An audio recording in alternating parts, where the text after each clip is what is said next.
everyone.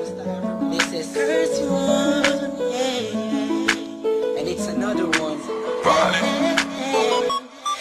Here we go. Kahit anong gawin ko upang maalis lang sa isipan ko. Credit to my beats. Paano mo sila kausapin? Kung paano ka tumingin sa Downtown Entertainment. Okay. Bigilan Beat mo that pro. pintig ng puso ko.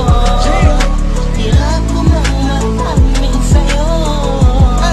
Ako ay That was nabigat. one. Ako'y nasa isang ovation, isang celebration. If I'm not mistaken, yun natin tapos ng graduation ng pizza ng tropa ko sa kolehiyo. Dito nagsimula ang kwento ko. So I get a couple of drinks para may inumin and just puffin that smoke, if you know what I mean. Biglang may ako pansin, ani mo'y di ka paniwalang may kumisap sa gilid na parang diwatang galing pa sa lugar ng mga anghel. Kakaiba, ang ganda, para akong binaret sa puso. Ako'y na-stuck, feels like papaligiran tayo ng mga polis. Ang buong space ay nag-freeze, freeze. Parang kanta ni T-Pain na Chris Brown. Tulog niya para sa akin ay napakaganda sound. Pang Pilipinas, ang dating she has the crown. Nasulat ko tong kantang to, cause for you I'm really down. Yup. Kahit anong gawin ko upang maalis lang sa isipan ko. Kung paano mo sila kausapin, kung paano ka tumingin sa akin. Talagang di ko kakayanin na pigilan mong pintig ng puso ko. Hirap ko mang mag-amin sa'yo. Ako ay nabigat. Kami na ba ang intahan ko? Malamang nakakita ko niya. Hugis ng kanyang katawan, nakakaakit ng mata. Malabos sila ng hugis niya. Hindi niyang nakakapagpakupa ng mga tala. Hindi mo binalita na meron palang isang katulad niya. Kilos niya'y mahihi, mainang like ding-ding. Unang kita pala parang gusto mo na sugod na nasing-sing. Bawat galaw niya anino, yakin sinusundan. Pati paghawi ng kanyang buhok tinitingnan at pinagmamasdan ko siya. Bawat angulo, ang tanong ko, gusto niya rin kaya ako? I don't know, marahil hindi siguradong di ako ang tipo niya. Di kagwapuhan, payat, walang pera at minsan lang pa. Pero wag ka, pagkat kahit ganito lang ako, meron akong isang bagay na tsak mapagmamalaki mo na ang lalaking to. Sinasabihan mang lang pa, may kasiguraduhan kang hanggang sa uli mamahalin ka pa siya. Kahit anong gawin ko upang maalis lang sa isipan ko. Kung paano mo sila kausapin, kung paano ka tumingin sa akin. Talagang di ko kakayanin na pigilan mong pintig ng puso ko. Hirap ko mang mag-amin sa'yo. Ako ay nabigat. Ang lumipas pagkatapos ng gabi na yun. Hanggang ngayon di ko siya kilala. Sino ba yun? Anong kayang pangalan niya? Wala akong idea. I miss you, parang kanta ni Aliyah. It's been too long and I'm lost without you. Di ako makatulog sa'yo, what should I do? Di ko na bus mais na mangyayari sa'kin to. Ba't ganito aking hiling na sana'y balang araw ulit tayo'y magtagpo upang masabi ko sa'yo lahat ng aking nadarama sa'yo. Aking ipagtatapat na at kung mangyari man yun, di ko na papalampasin pa to. Ipapakita ko sa'yo, ako'y sobrang labihan mo. Ako'y sobrang in love sa'yo.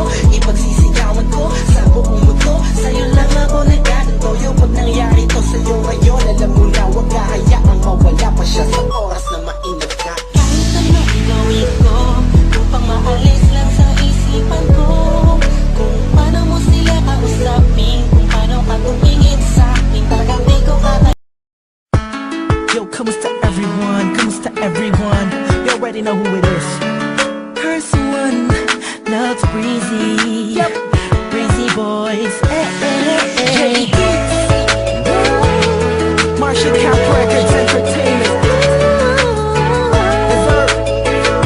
Nabihag mo ko ito. Rock me na. Dahil gusto night, ako'y nasa isang tabi session. Kasama ang mga Breezy boys, may konting conversation. Kamusta Dawn, kamusta Blake, kamusta Lux, kamusta Stick. Masaya ako't magkakasama tayo ngayon. Pero paabot mo na ng stick ng Malboro na pula. Mali puti pala, pero di na ako magpapaligoy-ligoy pa. Sabi ko sa'yo may sasabihin ako mamaya.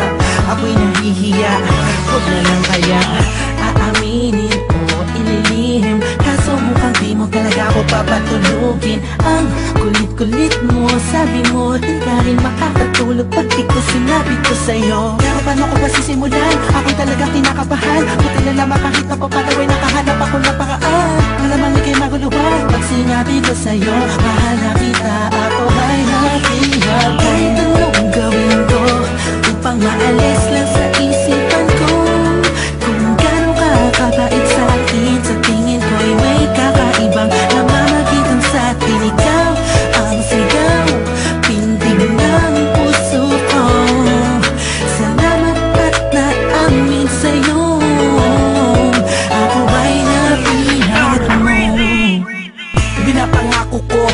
makikita kita ay hindi na magdadalawang isip sabihin na ako yung dati na sa'yo'y nakatingin. Pwede ba akong lumapit, pwede ko bang sa'yo tanungin na di ba ikaw yung babaeng anghel na dumaan sa aking harapan? Para bang mababang talagang ganyan ang pakiramdam ko kasi Ako'y in love na at nahulog sa pangalawang pagkakataon ulit na.